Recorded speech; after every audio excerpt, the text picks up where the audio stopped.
Oseo. Oseo. Turkey greeting. I'm Coyote. I'm here to track the fat left undone. I'm here to give dignity and honor to the bird the Americans call turkey. Turkey, the name is kind of a misnomer. It seems it's from the English having imported pheasants from the country of Turkey. And somehow they looked at the bird over here and gave it that name. The creature itself may have actually have its genesis right out here in the Andes of Borrego. That's as much as the scientists can figure where it came from and all of that. Native Americans don't traditionally dine on this bird. It is a gluhapi. That is, it is autonomous. It's an autonomous nation of intelligent beings. And not only that they don't dine on it, but some people in Native America also choose to have this day as a day of fasting, as akiknustiapi, to cause themselves to suffer by fasting in sympathy. It's not a political statement. It seems that the ancient Aztecs did bring one of these groups of turkey under its domestication through experiment. In other words, there's several, I don't know how many different kinds of turkeys, if we can say that way. And all of the birds that are dining on dining tables in this country have ostensibly descended from those birds that the Aztec brought under their domestication. Here in my display, my illustration here I have derived from, I like to call them a Kiva Mural, ancient, that has been uncovered by the archaeologists in New Mexico. And a little story sketch I'll do, you'll see what she's doing there with her wing upraised and seeds coming out of it. And I have also what she's holding in her arm there, it's like a prayer stick.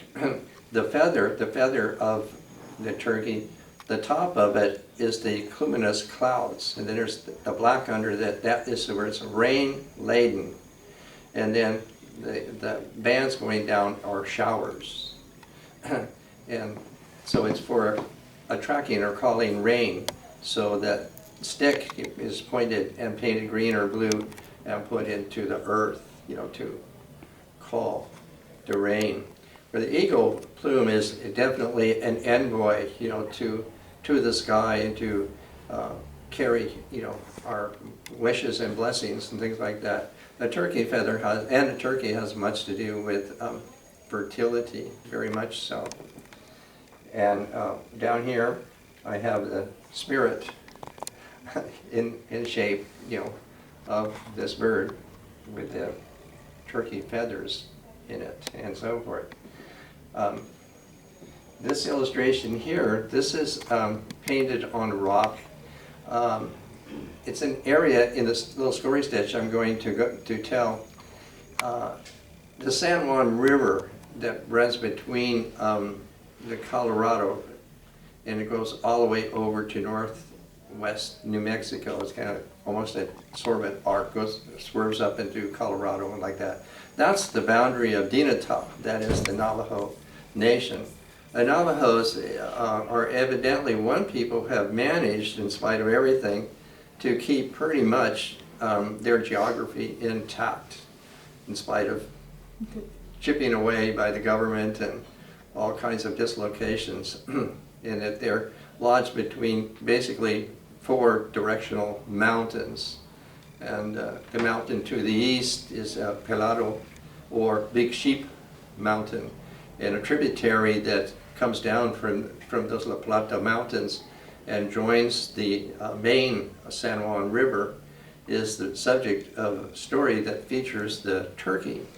And this area that seems to, we were in several years ago in Durango. It's a great place, one place to have a breakfast.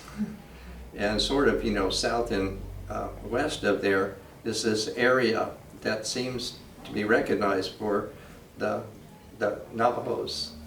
where the story took place. There are several paintings of what appears to be turkeys, on the rock walls around there.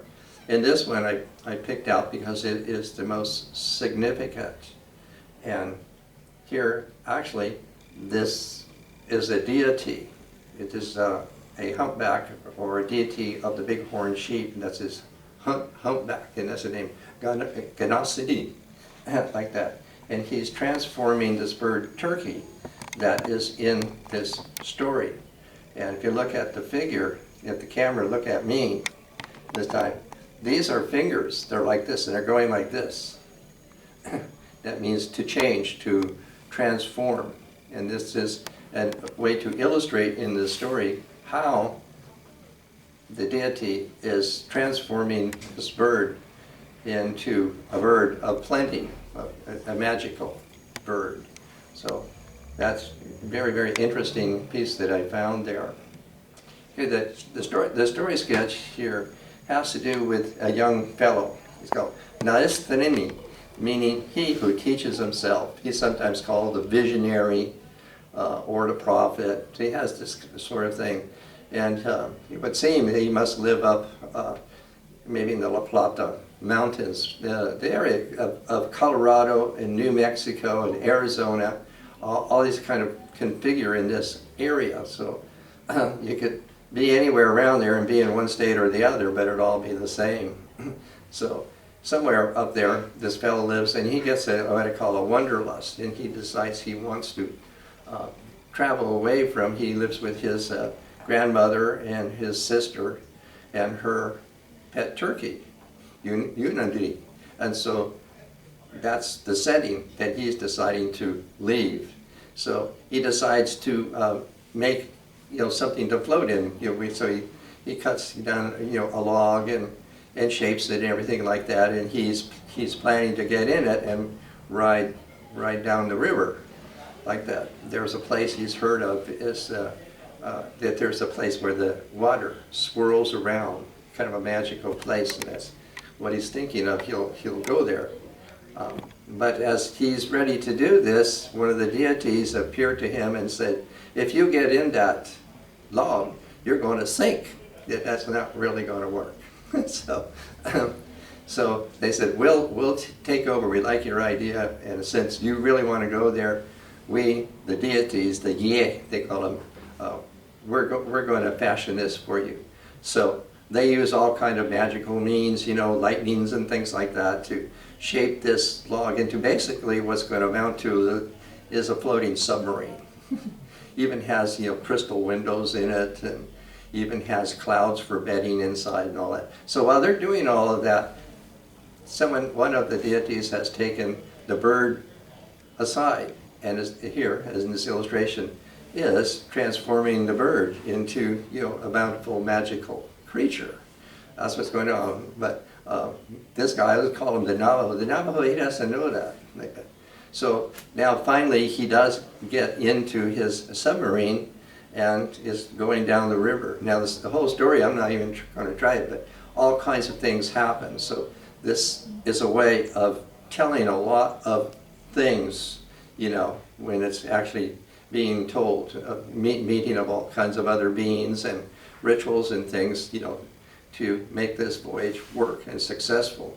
Finally, we'll say he gets down to the end of the river where the water swirls around, so sometimes in Navajo dry paintings, you'll see something that looks like, the shape of a swastika, but actually it means that the log is turning around and the deities are standing on the ends of it to try and balance it.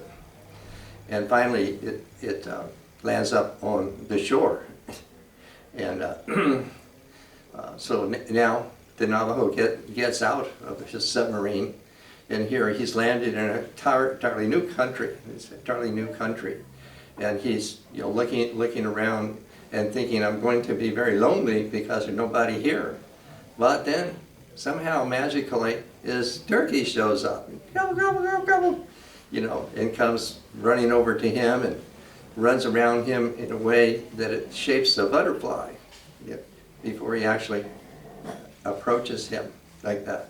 And so that's, took the whole day, and now in the evening they're laying down to sleep, and the bird, puts her wings around him to comfort him. So this is always a signature of this bird, the protective quality with her wings.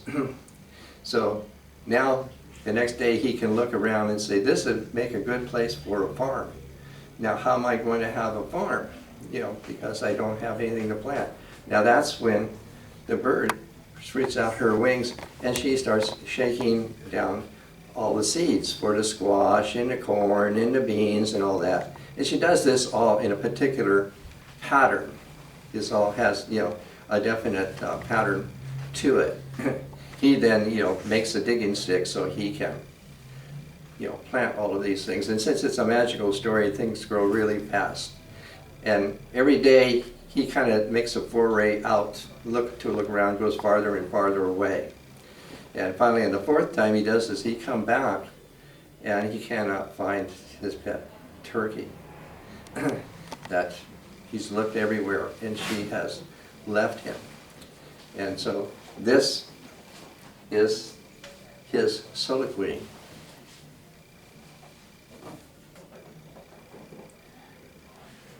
There, Yutanudi, you were the black cloud, the black mist, the beautiful rains, the beautiful lightning, the beautiful rainbow, the beautiful corn of all colors, the beautiful bean.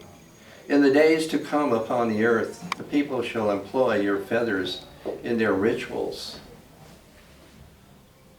As it was, the pet turkey, Yutanudi, flew to the east from whence it had come, and all the useful and beautiful things that the visionary saw in the turkey are still to be seen in the bird. The black of black mist, black of cloud are there. The flash of lightning and the gleam of the rainbow show up in its plumes as she walks in the sun, the rain in its beard, and the bean it carries in its forehead. The turkey is sacred by its self-giving sacrifice, for which it embodies the giving of the gratitude for our respect. Bueno.